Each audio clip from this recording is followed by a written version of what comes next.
guys, Loki. Welcome back. இன்னைக்கு நம்ம பார்க்க போறது I start with mythical talent once what slays kings ஓட எபிசோட் 11. எபிசோட் 10 மிஸ் பண்ணவங்க ஃபீல் பண்ண வேணாம். கீழே டிஸ்கிரிப்ஷன்ல லிங்க் கொடுத்திருக்கேன், மறக்காம செக் பண்ணிக்கோங்க. வீடியோக்குள்ள போறதுக்கு முன்னாடி அந்த லைக் பட்டனை அடிச்சு உடைச்சிட்டு நம்ம சேனலை சப்ஸ்கிரைப் பண்ணி பெல் ஐகானை ஆன் பண்ணிக்கோங்க. சரி வாங்க இப்போ கதைக்குள்ள போலாம்.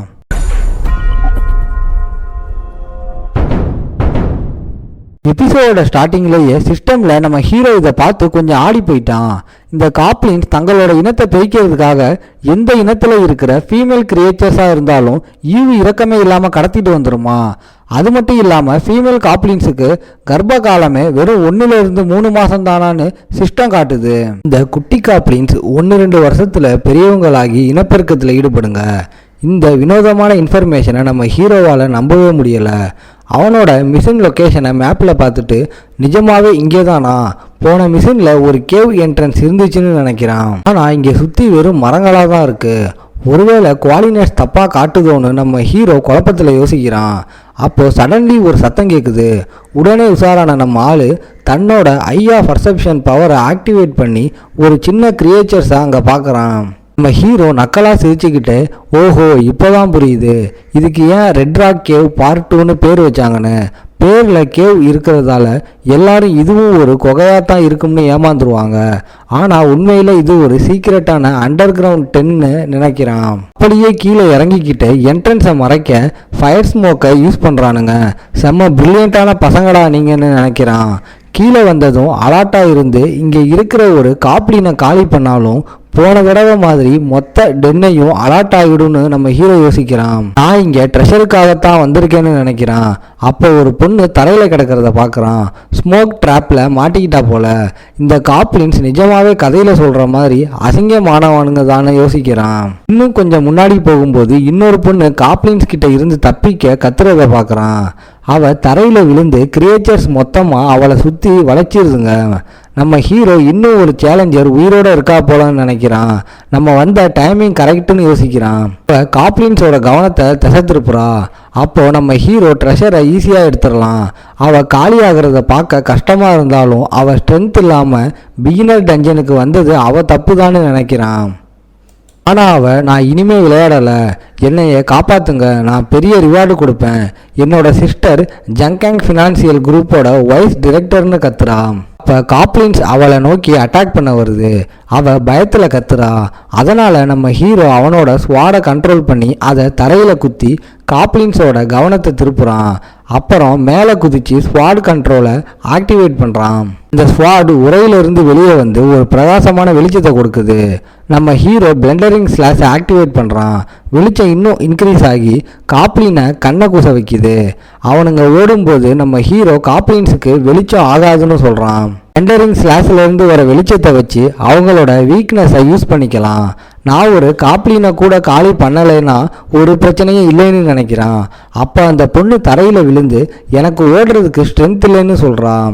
நம்ம ஹீரோ அலாட்டாக இருந்து மற்ற காப்ளின்ஸை அலாட் பண்ணிடக்கூடாதுன்னு நினைக்கிறான். கிரியேச்சர்ஸ் சேஸ் பண்ணாததை பார்த்து நான் நினச்ச மாதிரியே நடக்குதுன்னு யோசிக்கிறான். ஜங் யூன் சாங் நம்ம ஹீரோவுக்கு தேங்க்ஸ் சொல்லிட்டு அவளை அறிமுகப்படுத்திக்கிறான்.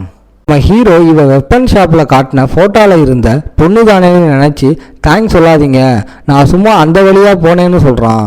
அவள் ஒரு நிமிஷம் நில்லுங்க, நான் கேமில் இருந்து லாக் அவுட் பண்ணதும் உங்களுக்கு பெரிய ரிவார்டு கொடுக்குறேன்னு சொல்கிறான். நம்ம ஹீரோ கிளம்பும்போது நீ உயிரோடு இருந்தா அதை பற்றி பேசலாம்னு சொல்கிறான். யுன்சிங் நம்ம ஹீரோ பின்னாடியே ஓடி என்னை தனியாக விட்டுட்டு போகாதீங்கன்னு சொல்கிறான். நம்ம ஹீரோ என்னை ஃபாலோ பண்ணாத, நான் உன்னை ஒரு தடவை காப்பாற்றிட்டேன், உன்னோட ஸ்ட்ரென்த்தை பார்த்தா நீ எனக்கு தொந்தரவாக தான் இருப்பேன்னு சொல்கிறான். அப்போது நம்ம ஹீரோவோட சிஸ்டமில் ட்ரெஷர் ரொம்ப பக்கத்தில் இருக்குன்னு காட்டுறதை பார்த்து ஷாக் ஆகுறான். கொஞ்சம் தோணுனதும் என்னை ஃபாலோ பண்ண காப்ளின்ஸ் இன்னும் வரலைன்னு சொல்கிறான். யுன்சிங் ஆமாம் வரலை, நான் நல்லா செக் பண்ணேன்னு சொல்கிறான். சீக்கிரமே நம்ம ஹீரோ ட்ரெஷரை கண்டுபிடிச்சி இந்த டென்ஷன் லெவலோட பெரிய ட்ராப் ஒரு random silver quality lottery chest போலேன்னு செம்ம ஹாப்பியில் யோசிக்கிறான். அதனால் என்னோட ஆல் திங்ஸ் சப்ளிமேஷன் டேலண்ட்டை யூஸ் பண்ணி செஸ்ட்டோட குவாலிட்டியை இம்ப்ரூவ் பண்ண போகிறேன்னு நினைக்கிறான். நம்ம ஹீரோ அப்படி செஞ்சதும் யுன்சிங் ஒரு பிரகாசமான வெளிச்சத்தை பார்த்து அப்படியே ஷாக் ஆகி போய் நிற்கிறான். நம்ம ஹீரோவோட கையில் இப்போ ஒரு low grade gold lottery chest இருக்குது.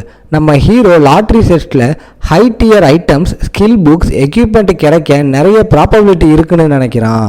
செஸ்ட்டு திறக்க ஆரம்பித்ததும் 2 பேரும் ஆர்வமாக பார்க்குறாங்க. நம்ம ஹீரோவை கங்க்ராச்சுலேட் பண்ணி ஷேடோ ஃப்ளோ செட்டும் சோல் ஹீலர் ஸ்கில் ஸ்க்ரோலும் கிடைச்சிருக்குன்னு சொல்லுது.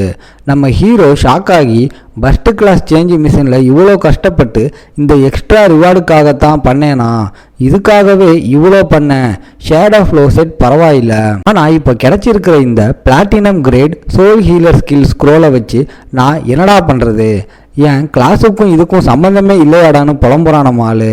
கிடைச்சது என்னவோ செம்ம ரேரான ஐட்டம், ஆனால் நம்ம ஹீரோவுக்கு யூஸ் இல்லாமல் போச்சு. யுன்சிங் கொஞ்சம் சங்கடமாக, ஒருவேளை நான் இங்கே இருக்கிறதாலையா என்னோட அவக்கன் கிளாஸ் ஒரு 7 ஸ்டார் சோல் ஹீலர்னு சொல்கிறா. இதை கேட்டு நம்ம ஹீரோவுக்கு இன்னும் ஷாக் ஆயிடுது.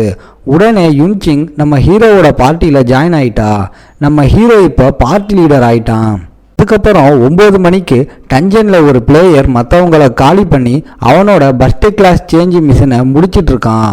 வீக்கானவங்களுக்கு ஒரே வழி எலிமினேஷன் தான்னு சொல்லிட்டு அடுத்த ஆளை கூப்பிடுறான். ஜியா ரெடியாகி அவளோட ஸ்கெலட்டனை சம்மன் பண்ணுறா. கொஞ்ச நேரத்துக்கு அப்புறம் ஜியா அந்த பிளேயர்கிட்ட இருந்து தப்பிச்சு ஓடிக்கிட்டு இருக்கா. ஒரு பாறை மேலே ஏறி அவன் கண்டுபிடிக்க கூடாதுன்னு வேண்டிக்கிறா. பிளேயர் அவகிட்ட வந்தாலும் அவளை கண்டுபிடிக்கவே முடியல. ஆனால் அங்கே தான் ஒரு சின்ன தப்பு நடக்குது. ஜியா தெரியாமல் அங்கே இருந்த சில கல் மேலே காலை வைக்க சத்தம் வந்துடுது.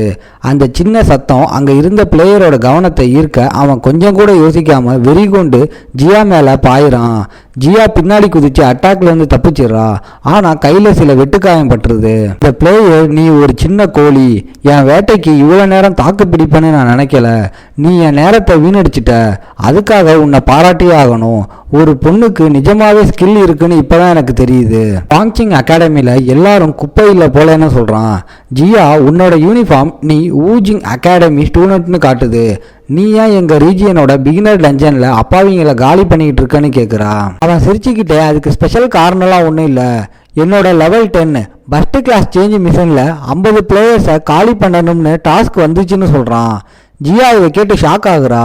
இதோட இந்த எபிசோடு முடியுது. ஓகே காய்ஸ், இன்னைக்கு ஸ்டோரி எப்படி இருந்துச்சுன்னு கமெண்ட்டில் சொல்லுங்கள். இந்த வீடியோ பிடிச்சிருந்தா மறக்காமல் லைக், ஷேர் அண்ட் சப்ஸ்கிரைப் பண்ணிடுங்க. உங்களை நான் அடுத்த எபிசோடில் பார்க்குறேன். Bye guys.